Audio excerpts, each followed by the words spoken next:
Welcome to the Ducks Unlimited podcast, the only podcast about all things waterfowl. From hunting insights to science-based discussions about ducks, geese, and issues affecting waterfowl and wetlands conservation in North America, we bring the resource to you. The DU Podcast with your host, Dr. Mike Brazier. On this episode of the podcast, we're going to be revisiting a topic that we introduced a few weeks back. Listeners of the show will remember that we had Dale Humberg on to talk about the North American Waterfowl Management Plan and joint ventures. And importantly, part of that in the latest update to the NAWAMP was the recognition of the need to explicitly account for people in the way we manage habitats and some of the decisions that we make, and the role that social science is helping us, the role that social science is playing in helping us understand some of those important topics. And so today we have a first time ever, we have three in-studio special guests to help us with this. We're welcoming back former chief scientist Dale Humberg. We also have joining us from the University of Nebraska, Dr. Chris Chizinski, Associate Professor of Human Dimensions of Wildlife, and his graduate student, Kathryns Graham, a PhD student. So Dale, welcome to the show. How you doing, Mike? Doing well. Chris? How you doing? Good. And Kathryn? Hello. Thanks for joining us. This morning and early part of this afternoon, we had some discussions here in the building, had a meeting with Chris and Kathryn about some of the work that they're conducting. And we thought this would be a great opportunity to welcome them to the podcast and explore this topic in a bit more detail. Okay, so Chris, I think we'll start with you. And what we want, probably the best place to start is for you to talk a bit about what you do. And I introduced you as a professor of human dimensions. And so for our audience, probably a logical place to begin is to just explain what we mean when we say human dimensions of wildlife. So when we talk about managing wildlife, we talk about three different components. We talk about the biota, the animals that are out there in the landscape. We talk about the habitat, so the area that organism lives. And then the human users that are tied to that. And human dimensions focuses in on those human users, and in particular, how they interact with wildlife. So we look at feedbacks between wildlife populations and people, and then how people interact with the habitat, but also a lot of other things that are tied specifically to people. So their belief systems, their values, their attitudes, how they are affected by wildlife management decisions, how wildlife management decisions affect them, all of those kind of things. So human dimensions, it's a wide field, incorporates a lot of different social sciences, but really focuses on the study of how people interact with natural resources, specifically fisheries and wildlife in this case. I graduated with my bachelor's in 1998. And I think it was right about that time that this field of human dimensions was really starting to grow. Whenever I first kind of signed up for school at Mississippi State, working with people was one of the last things on my mind whenever I made that decision to enroll. But it became very apparent as I went through that program that, we manage wildlife resources primarily for people, for their appreciation, for their use. And so, Dale, I want to talk to you right now because you are among these four. You're the most seasoned of us. I won't ask you to disclose when you graduated with your degrees, but thinking back to those days when you were in school, did you sign up for wildlife ecology, that program, basically with the same thinking that I did, and that, hey, you're interested in animals, you want to hunt, you want to fish, but then as you got in it, you started to see how important it is to recognize why we're doing it and the connection to people? Certainly, Mike. I think most of us in wildlife initially, at least in that era, got started because we liked the outdoors, we liked to hunt and fish, that traditional trajectory of our profession.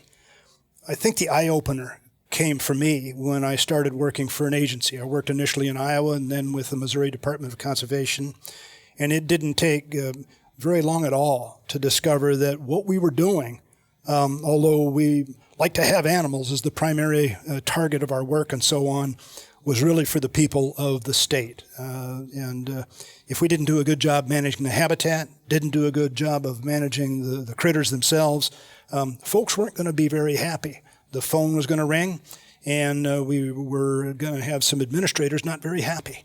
And so the longer I was involved, the more obvious it became that we had three key tiers, as Chris mentioned earlier: habitat, the critters themselves, and the people that benefit both from the birds and the habitat. Yeah, and I would say that we had, up until recently, we had focused most of our science and experimentation on the animals and their habitats, yet we were still making decisions about how to manage those populations and manage those habitats based on assumptions of the other piece, the people, and how they interact with and how they use it and what's important to it.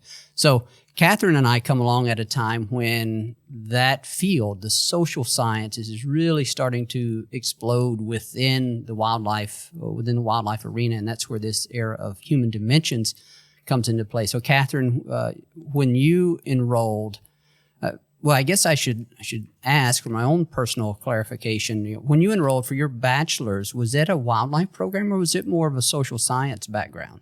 It was actually social science. Okay. So I got my bachelor's in political science. Okay. Did some sociology work, but was always interested in wildlife, but didn't really see, where I'd end up. But yeah, got involved in political science and then realized I don't want to be working with politics the rest of my life. So kind of got back to what I'm really interested in and realized that there's a whole field kind of getting started with social science, but also doing good things for wildlife and working with people that are also interested in wildlife. So that's kind of how that came about. And so you are enrolled in what department at the University of Nebraska? So I'm School of Natural Resources. Okay. Now I am so in human dimensions, but in the whole wildlife School of Natural Resources. So kind of a jump from political science, but yeah.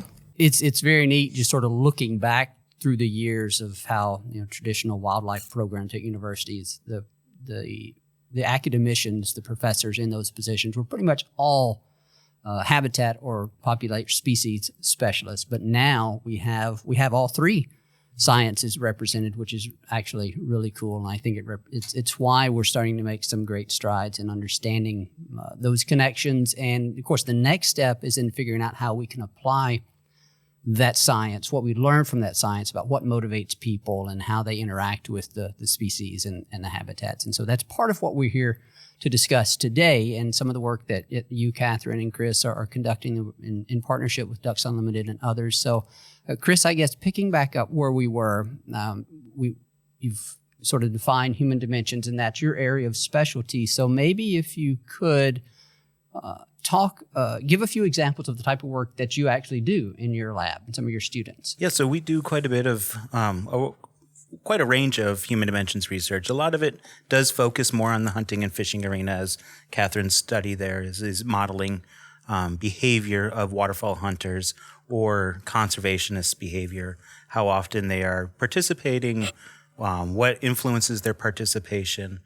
We've also sent out some very large surveys out to the Central and Mississippi Flyway surveys, asking and looking at what is preventing people from participating in waterfowl hunting in particular, but a lot of different hunting activities. We've also investigated the influence of private land hunting or private lands on the hunting of elk in Nebraska. Really, because Nebraska is 97% privately owned. Elk are public good. Where are people going to hunt these elk? Are they paying trespass fees? All of those kind of things. Some kind of non-traditional stuff that we have working on right now. We actually have a graduate student in my lab that's looking at motivations and barriers to gatherers. So mushroom hunters and berry pickers, all of those kind of things. Understanding why people do it in the Midwest. It's a really popular thing out in the coasts, but not so much is known about people here in the Midwest. So that's another kind of non-traditional route that we've been looking at, some of the uses of natural resources. We'll probably get into this in a bit more detail as we go forward in this conversation. But Dale, I want to come back to you and revisit our conversation from a couple of weeks ago. And so Chris has mentioned some of their work to better understand motivations for participation and engagement and behaviors. when we had you on in the previous episode, we were talking about the NAWAMP and the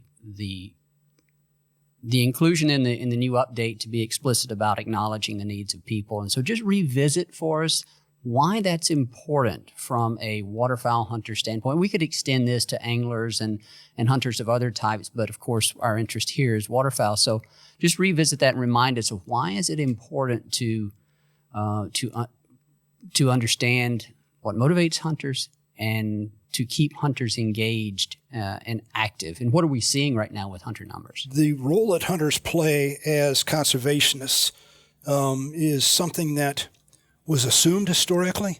We always figured that if we managed the habitat, provided a place for the birds, and provided a place for the hunters, ultimately, we'd be successful. But we didn't pay a lot of attention to what were the motivations and barriers and incentives, and how do individuals or groups negotiate those obstacles and so on. And so with that in mind, the North American plan, as we developed the more recent iterations, acknowledged that we could no longer just assume what was driving people and their involvement and so on. With declining numbers of hunters, obviously, the support base that they provided historically and hopefully occurs in the future was going to erode. And if we didn't understand the people that were supporting what's important to all of us, we weren't going to be successful. Recognize that the rate at which society is changing is more rapid than our ability to keep up in some instances. And so if we had not explicitly acknowledged that was going to be important going forward, I think we'd have been left in the wildlife management dark ages pretty quickly. And so I think that's the primary motivation. The degree to which that's changed is something that perhaps we're even a bit behind the curve yet on. As I said, the rate of change is occurring so quickly that we as a profession owe it to ourselves to keep up. And that's where folks like Chris and Catherine and others come into play, is that historically, when we thought about human dimensions, we simply said, well, let's do a survey.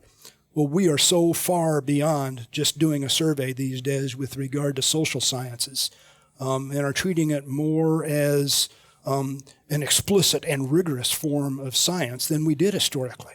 So those changes, I think, are most significant going forward. Chris, I'll come to you now. And in our discussion this morning, this always comes up. It's one of the key reasons why we're even engaging here, and Dale has referenced it here. But the degree to which waterfowl hunters have declined across North America, Dale was referencing just a little while ago before we got on the show here. Back in the 60s, I think maybe it was 2.5 million waterfowl hunters, but now we've seen some long-term significant declines. Do you have some numbers of what we've seen in terms of declines based on some of your The last work? numbers I have were somewhere just under 1 million waterfowl hunters. So we've gone from 2.5 million roughly in the 60s to less than 1 million now. And of course, I'm sure there are a lot of people out there listening and thinking, holy cow, I mean, it's tough to find places to hunt right now. Without a lot of competition. I can't imagine what it would have been like with 2.5 million. And that's another conversation we could talk about in depth, why, how all of that has changed, but we'll save that for another time. But I was going to say, with that loss, though, there's a lot of concerns, right? Because of what waterfowl hunters contribute to management of wildlife and management of waterfowl in particular, right? Every hunter that goes out there is purchasing firearms and shotgun shells that have the Pittman-Robertson excise tax that goes to the federal government, that is then given back to the states to provide waterfowl management. Not each state, but a lot of states have a state waterfowl stamp. There is also the federal waterfowl stamp that goes directly to conservation funding. So with these decreases in numbers of hunters, we're losing this money that is currently being used to manage wildlife and wetlands conservation. And if we don't find to bring up hunters, ways to bring up hunters or keep hunters where they are at now, we're going to be hurting for money to help manage these things. And in addition, we potentially could lose the culture tied to waterfowl hunting. It's an important culture, one that's celebrated here at Ducks Unlimited. the political pull that has on those things to help making sure that we have conservation of some of our natural resources. It's an important waterfowl control tool, management tool for things like overpopulation of snow geese and those kind of things, Canada geese. And then lastly, without all those fundings, that conservation dollars going towards wetlands, we lose a lot of the ecosystem services that come with and the benefits of having wetlands. The political support that hunters provide, it's probably impossible to overstate the importance of that. And that oftentimes, because hunters, conservationists are willing to voice their concerns to their politicians, either through letter or phone call or whatever the case may be, or through voting, that many times will translate into a greater amount of resources, through some sort of, like the Farm Bill is a great example, and the degree to which conservationists speak out in support of the programs within that piece of legislation is really, really important. And so it's not just the direct contributions that the individual hunters or conservationists make out of their own pocket, but it's their political influence as well, as you talked about. So let's move now to a discussion of what you've learned with respect to motivations for hunting and then barriers to hunting. And so so either Chris, you or Catherine, probably in a good position to address that. So we've done work focused on waterfowl hunters for motivations, well, really all big game, small game. And then I also did a side project actually looking at motivations of anglers in Nebraska. And really, no matter your outdoor recreation of choice, you're really motivated by getting outside, being in nature, appreciating wildlife. And then second to that is just getting out there with people who care about wildlife like you do, your friends and your family. That's really what's driving really any person choosing to get out there and get outside, which has a lot of opportunity to get people to try other activities. So say our small game hunters who, love getting out there and seeing birds, there's plenty of opportunity to try other, say, waterfowl hunting, where you also have that. And also that social aspect of getting out with your friends and going out in the morning and doing all that good stuff. So I really see a lot of similarities when it comes to what gets people outside and what gets them excited to participate. Does that tend to vary geographically or demographically, or how does all that break down? We tend to see, in a study that one of my previous graduate students did, Matt Heinrichs, he looked at that geographically, and we saw very little difference between a waterfowl hunter in Montana to one that in Oklahoma or Michigan. They tended to all have similar motivations. The same thing as Catherine just said, an angler has very similar motivations to getting out and participating as a waterfowl hunter. One of the minor differences that we do see is that we do tend to see things like big game hunters being more motivated by trophy or filling your freezer is the big thing. So the degree that which people want to consume the prey is varies a little bit more. But why the main reasons they do it is, as Catherine said, to get outside and be with people. And then also barriers to entry. What are we seeing and what are we hearing in terms of that? Because y'all done a host of surveys, and there are a host of surveys that have been conducted just sort of across North America to begin to address these questions. But what show up as some of the key barriers to participation? So overwhelmingly, the biggest thing that we've come across is access. So access to the resource, just places, public land places to go, places that are close to home, so you're not driving, 8 hours.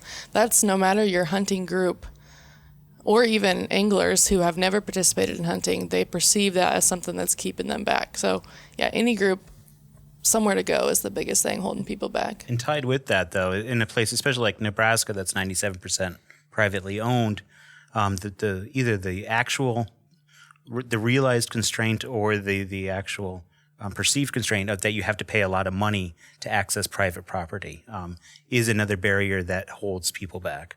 And whether it actually occurs or not, it is a big mental hurdle that people have to try to figure out.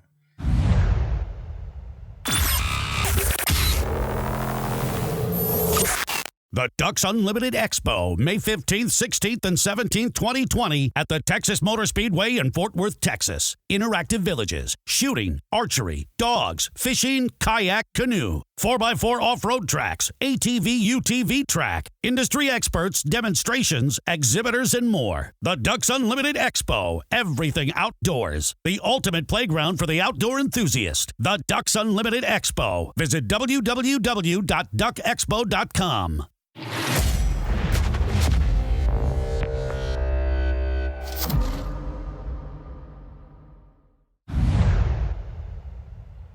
So, Dale, prior to coming to Ducks Unlimited, you worked for the Missouri Department of Conservation, and I know y'all were at the forefront of some of this thinking with respect to how can we actively manage for better experiences, better opportunity for our waterfowl hunters. At what point in your career did these discussions occur? Did y'all conduct surveys to gauge these types of to gather this type of feedback from hunters? And did y'all, even back in those days, did access come up as something that was important? And did that lead y'all to certain to any of the management actions that you put into place? Missouri, like a number of Midwestern states driven by agriculture, had seen a dramatic loss of wetlands historically. So right away, we started behind the curve. Mind you, we'd lost 90% of the historical wetland habitat base. And so very early on, some pretty forward-thinking individuals determined that if we were going to be successful, we needed to manage for quality experiences. One of the early managers in Missouri stated that we wanted to have public areas that were just as good at hunting as any private hunting opportunity in the state. And that kind of set the tone for how people looked at private versus public land management. With that in mind, there was emphasis, oh, goodness gracious, late 50s or earlier on providing quality hunting opportunity. They limited the number of hunters per party, the number of hunters per area, if you will. On average, a party per 40 acres, roughly, is kind of the thought process given. Quality habitat, access to those hunting opportunities, with equal emphasis on the birds themselves, with an eye towards seeing birds is at least as important as the opportunity to shoot birds. The opportunity to shoot is more important than actually taking birds home. You know, I had an opportunity and I saw a bunch of birds. If I didn't get one, it's my fault. And so those were key elements throughout. As we developed more recent management planning, there was an emphasis on opportunity close to people. You know, when we developed wetland management plans in the late 80s and through 2000s, there was emphasis on places close to Kansas City, St. Louis, Springfield, other areas with population centers. Recent surveys indicated that travel within about an hour, about 60 miles or so, was pretty necessary if you were going to meet perceived barriers of access and all. So yeah, it was just front and center, and it's been that case for 60 plus years. Have y'all gone back and looked to see if the response that you thought would materialize actually did? Have you repeated those surveys?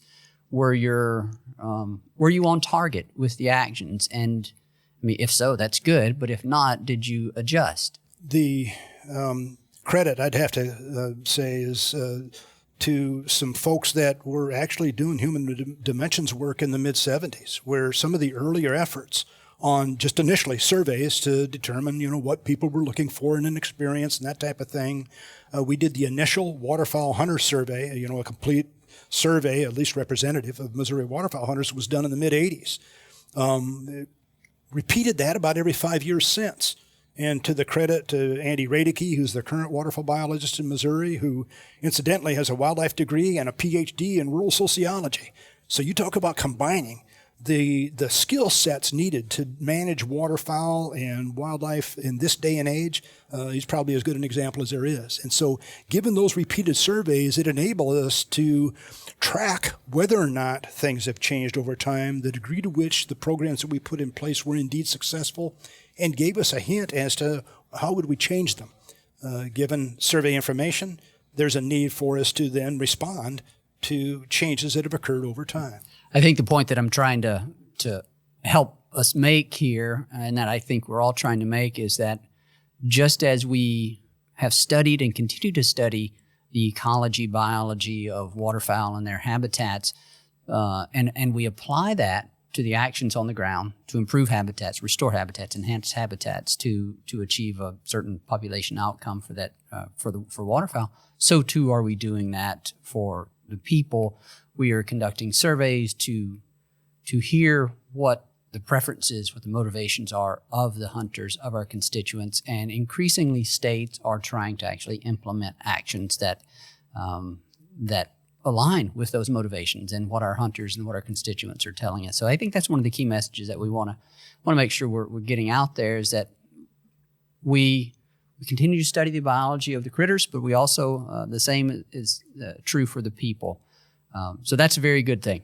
And tying into that, we've been conducting a satisfaction survey in the Central Flyway in my lab from Montana all the way down to Texas, asking every year, trying to get a more frequent basis on what are some of the things that waterfowl hunters in the Central Flyway are expecting from their waterfowl season and how that's affecting satisfaction. And tying right into with what Dale said, we've really found that things like seeing ducks is one of the most important things to duck hunters. They want to see ducks. If they don't see ducks, they tend to be dissatisfied. They want to have the opportunity to shoot. Doesn't necessarily mean hitting the duck, but they want to be able to fire their gun is another thing that really ties into satisfaction.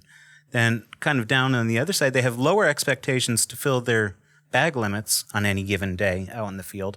But when it happens, duck hunters are really satisfied and makes their day, makes their trip.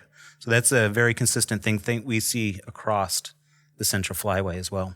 I want to move now to a developing, I don't know if you'd call it a movement, an initiative, and it's referred to within our field as R3. So Catherine, I'll get you to explain, when we say R3, what are we talking about? So when we say R3 in this context, we're talking about recruiting new hunters, retaining the hunters we have, so keeping these people engaged, and then reactivating individuals who have fallen out over the years, so who used to participate but just haven't had the time or whatever it may be that's kept them out of the game for a while. So we're recognizing that not all hunters, or not all prospective hunters or conservationists, I guess hunters, we can just stick with that for the purpose of this conversation, are the same. We have people that are not hunters at all. That's where the recruitment comes in, right? Where we're trying to get new hunters, and so then we're retaining existing hunters and reactivation. Do we think about those three groups of people the same? No, we really think there's a lot of planning and that approach that goes into these different groups. So new individuals, we first got to think about how to even get them thinking about participating, if that's something they've even ever considered before.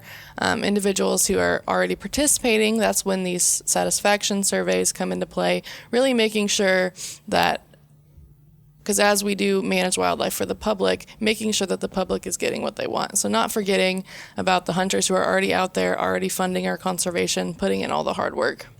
And then individuals who don't participate anymore, just really focusing on what we can do to get them back in the field. So sometimes maybe they're just getting older, they can't get out, that kind of thing. So there's not much we can do for that. But if it's nowhere to go, maybe we can work on access like some states have done. If it's maybe they don't have the equipment, we can do like Nebraska, you can rent decoys and all sorts of different things from the outdoor education center. So making sure those resources are there to get people back in who we've lost for some reason or another. And you just completed your master's degree, and you're starting your PhD now, and your master's work actually helped us understand a bit more about waterfowl hunters in this realm of reactivation, recruitment, retention.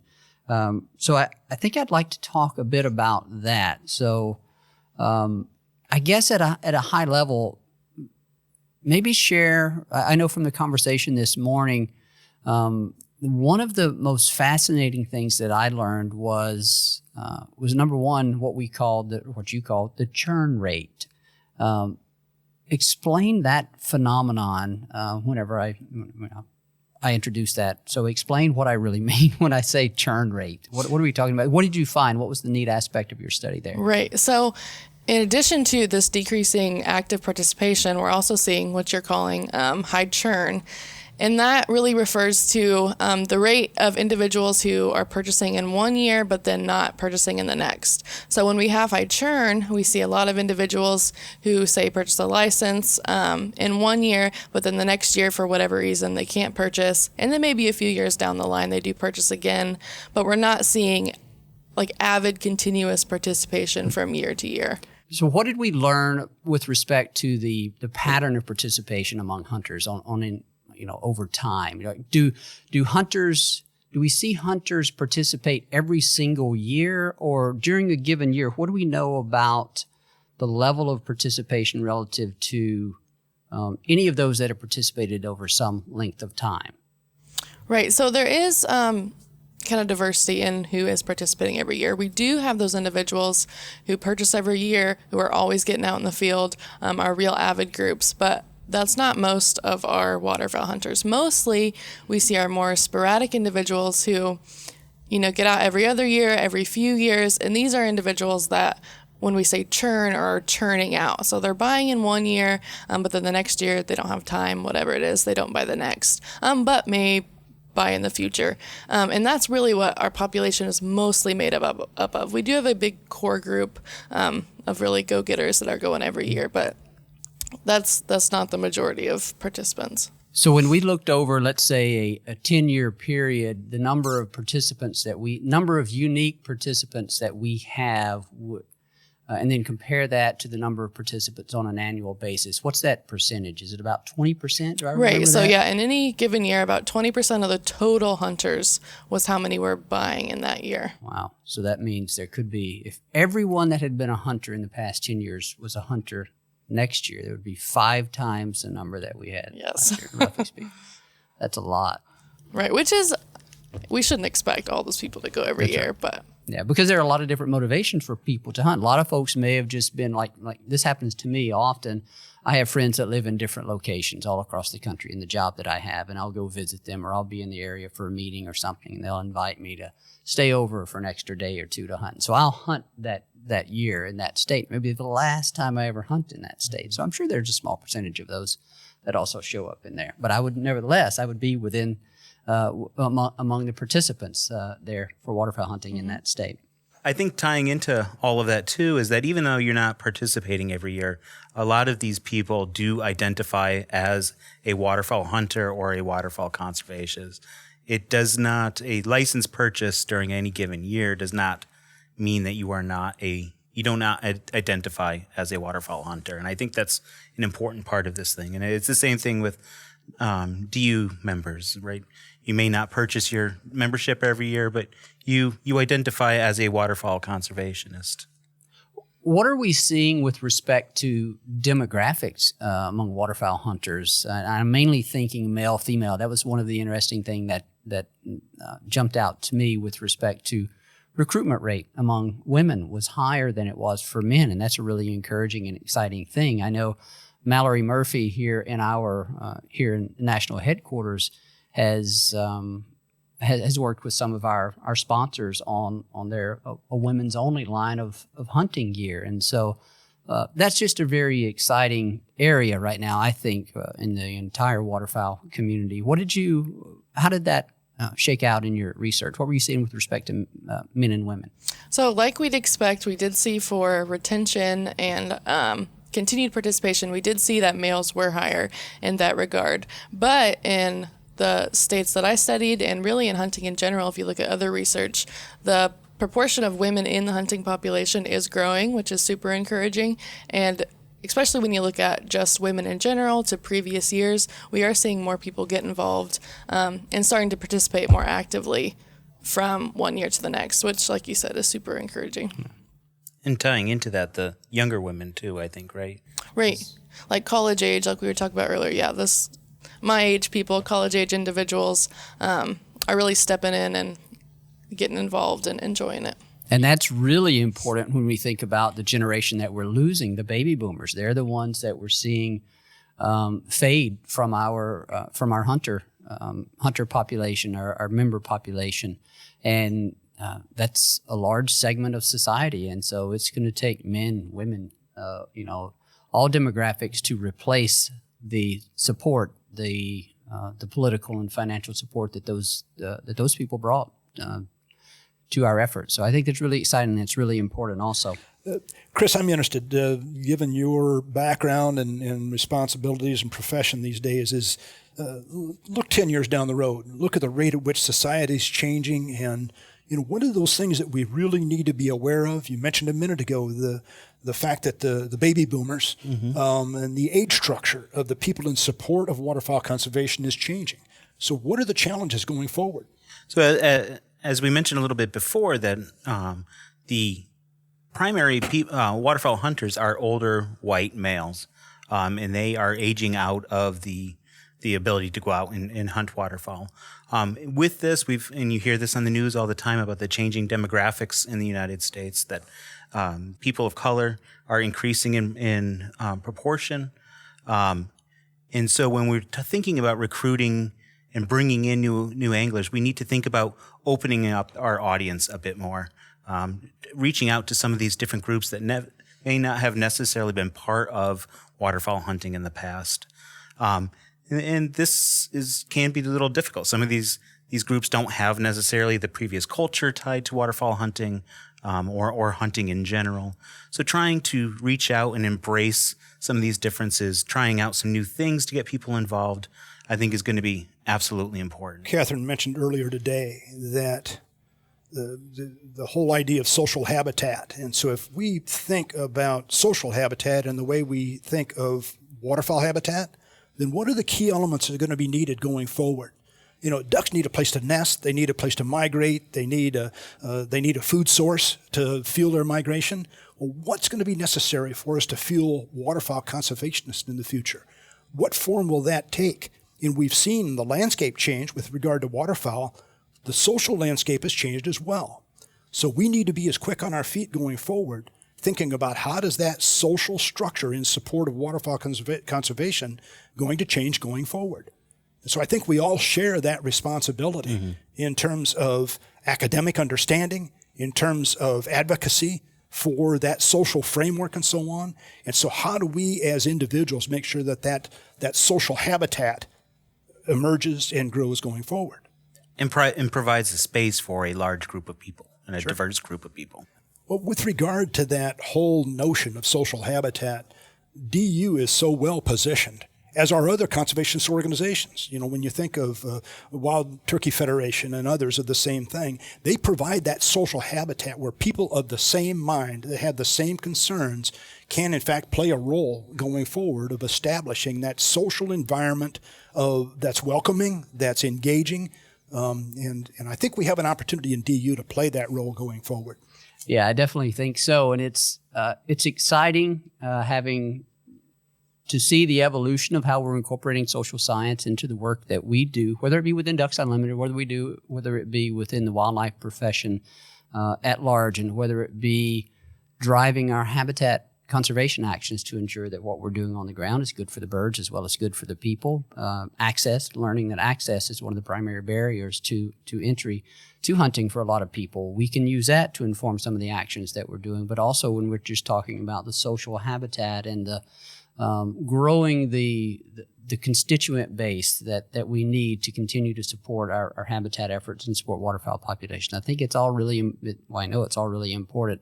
And it's just exciting to be able to apply some of the science that you in the human dimensions social sciences field are bringing to this. And so thank you for taking the time to join us today. Dale, Chris, Kathryn, thank you all so much for being here. And thanks for joining us on the show. Thank you. Thanks for having us. Yeah, thanks. Special thanks to our guest on today's show. In studio, we had joining us former chief scientist Dale Humberg. We also had Associate Professor from the University of Nebraska, Chris Chizinski, and his PhD student, Kathryn Graham. We appreciate their insights on a very important topic. We also thank, as always, our producer, Clay Baird, for the great job he does with the podcast and getting them out to you, our listeners. And to you, our listeners, we thank you for tuning in and spending your time with us, and most importantly, for your support, passion, and commitment to wetlands and waterfowl conservation.